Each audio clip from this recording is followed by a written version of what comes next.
Be around November of last year, Washington State. New to the area, I like the woods, so a few friends of mine that are huge in a woods fiends decided to take me out into a secluded as hell spot. What the hell, I'll do it. Need some time away from work anyway. Get the weekend off, pack my bag, clean the rifle, and head over to friend's house. End up about 25 or 30 miles away from the Canadian border in this forest, and it just goes on forever.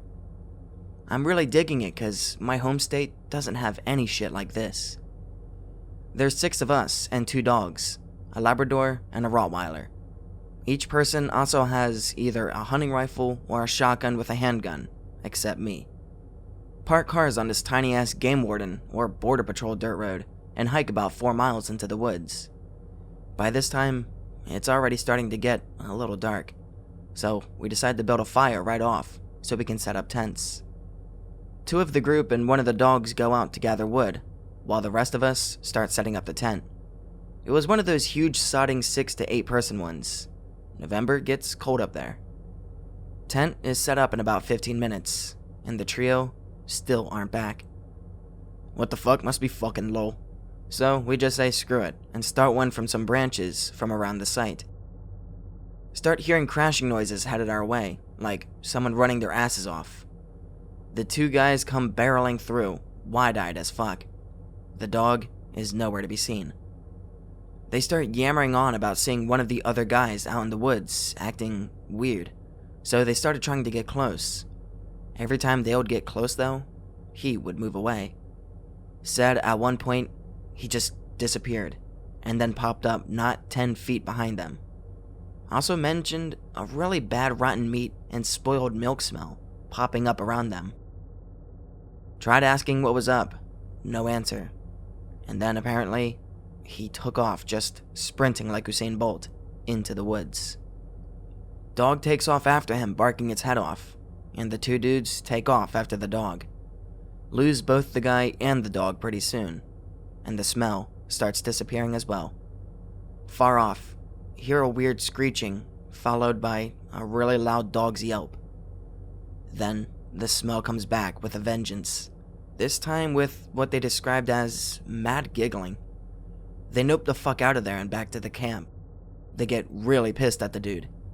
All of us that were there vouched for the guy, so pretty soon, we're all weirded out.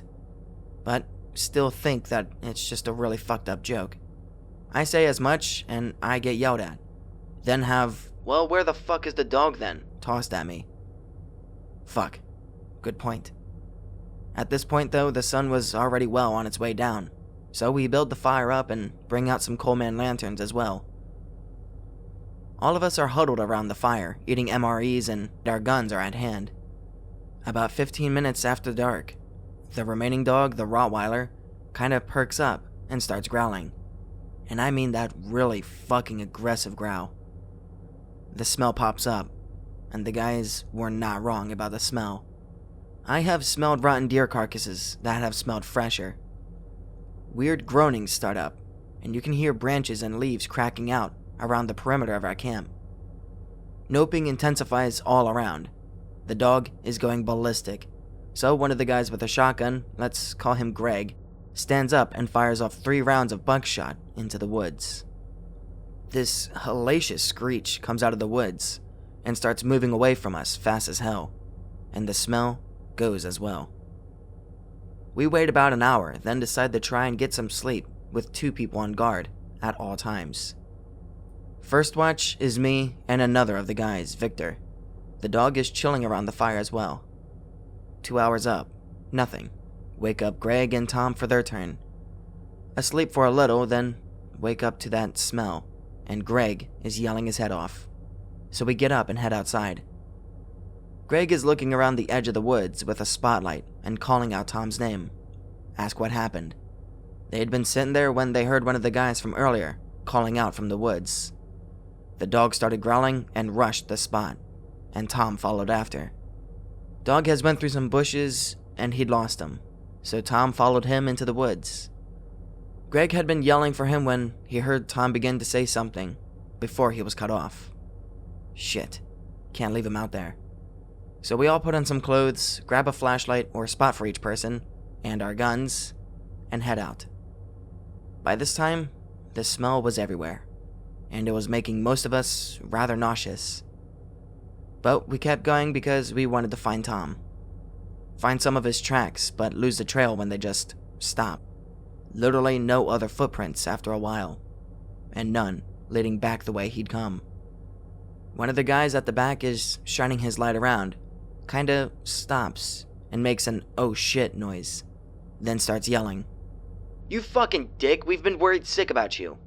Rest of the group walks over to look, and there's Tom, standing a good 20 feet away, but he's standing all wrong.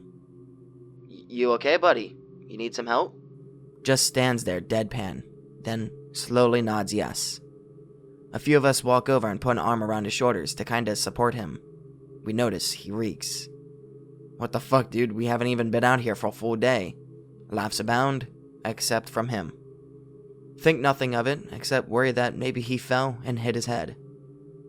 Back at camp, try and lay him down, but he just refuses to. So we let him stay outside at the fire. A couple of us go to sleep, but Greg, Vic, and I decide to stay up and keep an eye on him. Watching him, he does a weird jerk/muscle spasm type thing every now and then. Creepy shit, but think it might be something serious. He's mostly quiet, slow to respond to things, until it comes to food. We give him an MRE to eat, and he only eats the meat out of them. Shrug it off as whatever. Then he gets up and starts moving around all jerky-like, looking towards the woods. He asks us if we want to come into the woods with him for firewood. Besides the fact that it's pitch black out, besides the fire, and also the huge stack of firewood that we collected on the way back, it's not all that weird. Jerks something like a shrug before walking weirdly into the woods. At this point, we're on guard and don't try to stop him. Greg gets up a few minutes later to step into the tent for something, so I'm outside with Vic, when the smell hits my nose like a ton of bricks, and I gag hard. Then, I start hearing some sort of gibbering and giggling. I've never been more freaked out in my life, and you can tell that Vic is feeling the same. Greg comes out in time to hear it really well, then goes inside to wake everyone up. He freezes at the tent flap, then starts cursing, which wakes everyone up. Don't know why he's cursing, but it's working. When they're all up and awake, he counts everyone, and you can see him turn white. "What's up, dude?" Apparently, while he was inside, he did a quick body count, and there was 4 bodies inside. Someone, or something, had been chilling in our motherfucking tent, without us realizing that it had gotten in.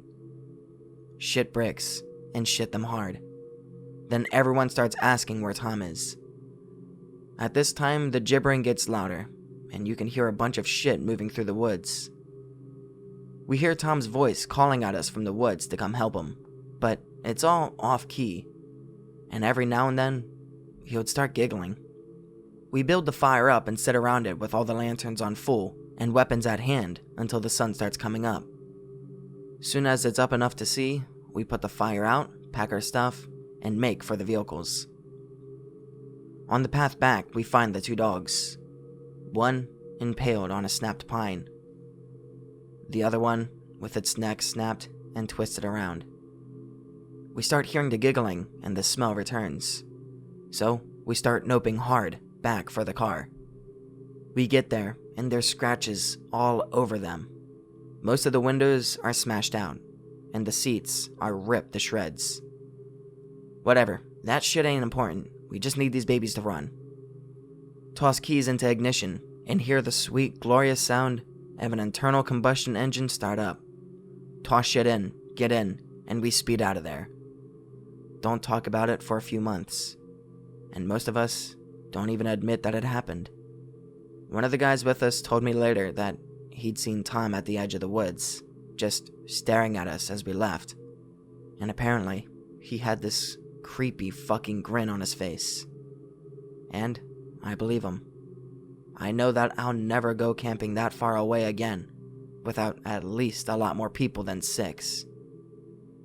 That was my first run-in with Skinwalkers.